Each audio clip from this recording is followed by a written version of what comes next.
So Rich, in the last movie we talked about the Nikon menu system being, for me anyway, a little bit of a downside, but I admit that is mainly due to familiarity with the system, and I'm more familiar with the Canon system. So I thought it'd be a good idea for me personally, as well as some of our viewers out there, to step through some of the main highlights in the Nikon menu system, as there is a lot of customization available, and as a Nikon shooter, I think you can give us some of the highlights. Sure. Well, I think the first thing you're going to do is make sure that you take a look through every page. Now, one of the ones that I always set up is the My menu, and this is where you can actually start to add items to this, as well as remove or move them up and down, even add multiple tab pages. It's that you take the time, and there's times that I can't find things, so I'll just use this, and it becomes really easy to see a linear list of everything in a category. But it is a lot, and they don't really hide everything. You know, a lot of the stuff on a Canon is under the custom functions, and they keep it under a separate tab that, like, oh, you're ready to step up to the big boy menu. Right. So in here, Nikon just sort of mixes it all together. Playback menu, don't worry much about. What's happening here in the playback menu is reviewing content. But as you do this, you might want to take image review off, like that's just going to eat up battery life on set. And as you step down here, notice all sorts of things like sending to a printer direct from the camera. Like, well, that's usually buried. If you see that scroll bar, that means there's more content below. Okay. The next one's going to be the shooting menu. Now, on a Canon, you'd have multiple tabs for shooting. Here, it's all one. One of the things you could realize is you can actually reset the shooting menu to get it back to default. Choose the folder. You can actually make more folders there and select a specific target. Decide how you want to name your files, which can be useful. Here's that important one. What happens? How am I going to route the content? Now, this is for stills, but video has its own controls too. And as you go through, you just really step through the shooting controls, and that's fine. These are pretty standard things like JPEG or RAW, white balance, different picture control or picture modes. What you're not seeing here is the ability to make some custom picture controls. So for video, you're going to want to go with neutral. I think Canon has the edge here with letting you make your own presets and load those. But under Manage here, you can load them, and you can make them on a desktop app. So this can be useful. You can modify the default ones here. So notice I can go in and I can adjust. So if I think that the standard setting is too high, I could tweak that. And that's fine. You can really get in there and start to modify what exists or load additionals. Now, under the shooting menu here, most of these things, shooting in camera HDR, all of that, nice to be able to control the vignette effect, and all of these things here. Interval timing shooting absolutely lets you set up interval recording. You actually can, depending on the shooting mode, do in-camera time-lapse. So I can record direct to a time-lapse movie here in the camera itself. Now, that opens up all sorts of things. Because we're sending out the live view here, it's turned off. Right. But that's really exciting. And then, of course, the movie settings. And let's take a look at these.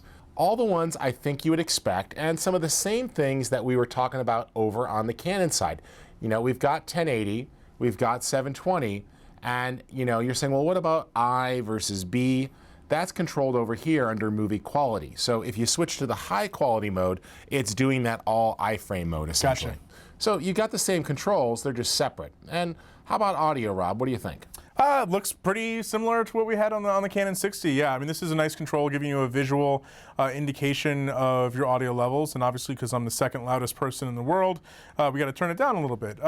Again, nice thing, but I think coupled with the fact that we have an actual headphone jack, really makes it powerful, because not just being able to see it, but actually hearing the incoming audio. This is a hit you over the head type moment where I just want to mention headphones. Yeah, that having good headphones is good, but then the other thing I just want to mention is that, remember, the microphones on these cameras, a couple pin pricks in the plastic. Yeah, not very good. Yeah, but you can watch another episode to talk about that. But you can run audio from an external mic or a mixer right into the microphone in jack, and then you can adjust your levels and you could hear the levels, much greater confidence. I find myself still using the sync sound recorder, but just looping the audio out of that right into the camera, so sometimes I have less work in post. Yep. Let's just finish out the menu system here.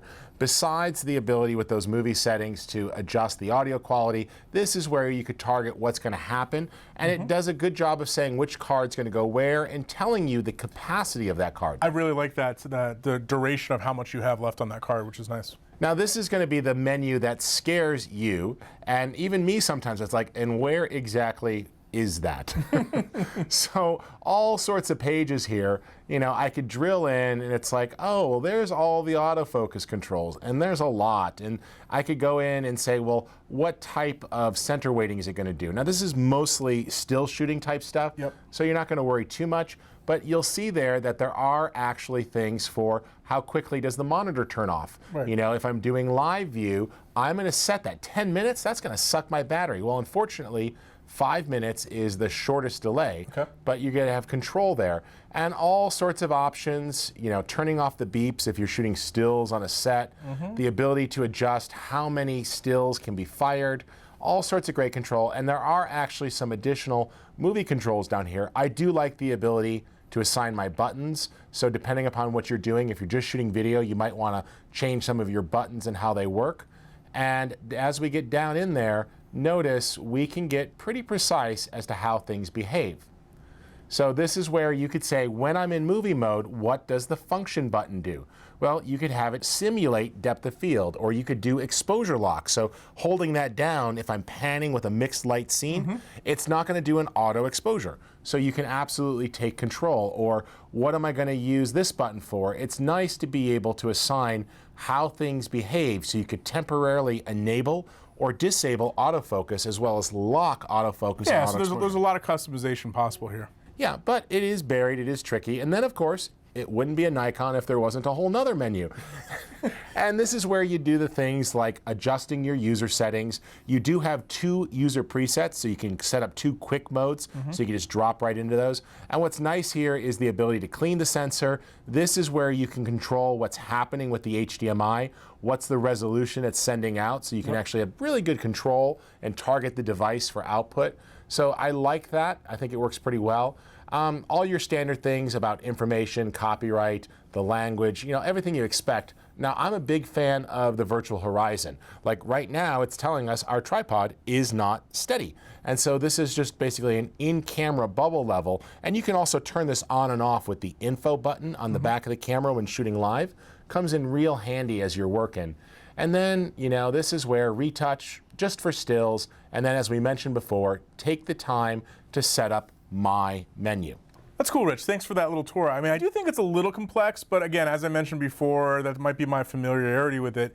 I think when it all comes down to it, it's, you know, getting familiarity with the camera. And for somebody like me who's interested in the D600, it's not that it can't do what I want it to do, it's just in a different place. It's like any piece of software. Called a slightly different thing. Right. Image stabilization versus VR. Yeah, different names. Yeah, so overall, I think that the Nikon D600, especially if you're looking for that middle range, entry-level, full-frame sensor, the Nikon D600 presents a pretty compelling case to be a camera that you put into your kit, don't you think? Yeah, and I've used the D800 a lot. I think if your primary concern is video, this camera is great. And I know a lot of people, even myself included, that would rather shoot stills on a 24 megapixel camera than a 36. I think the level of control you get in this camera is more than solid enough.